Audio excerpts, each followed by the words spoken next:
Afghan crisis. Russia plans for new era with Taliban rule. When US and European governments raced to get their citizens and Afghan colleagues out of Kabul this week, Russia was one of very few countries not visibly alarmed by the Taliban takeover. Russian diplomats described the new men in town as normal guys and argued that the capital was safer now than before.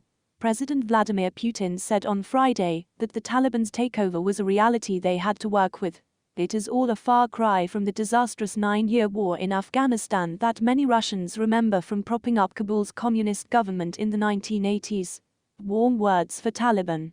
Unlike most foreign embassies in the capital, Russia says its diplomatic mission remains open, and it's had warm words for the new rulers. Ambassador Dmitry Zhdanov met a Taliban representative within 48 hours of the takeover and said he had seen no evidence of reprisals or violence. Moscow's UN representative Vasily Nebenzia spoke of a bright future of national reconciliation, with law and order returning to the streets, and of the ending of many years of bloodshed. President Putin's special envoy to Afghanistan, Zamir Kabulov, even said the Taliban were easier to negotiate with than the old puppet government of exiled President Ashraf Ghani. Charting Russia's improving ties. Russia is not racing to recognize the Taliban as Afghanistan's rulers, but there has been an apparent softening of rhetoric. State news agency TASS this week replaced the term terrorist with radical in its reports on the Taliban. The former Western-backed Afghan government accused Russia's presidential envoy of being an open supporter of the Taliban and of excluding the official government from 3 years of Moscow talks. Mr. Kabulov denied that and said they were ungrateful.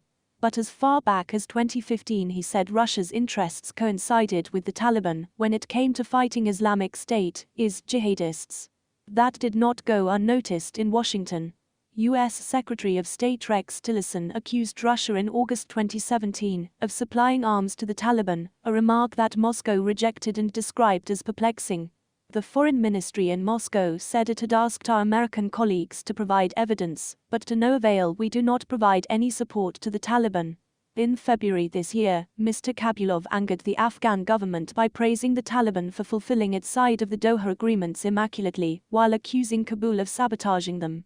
Moscow has been building contacts with the Taliban for some time.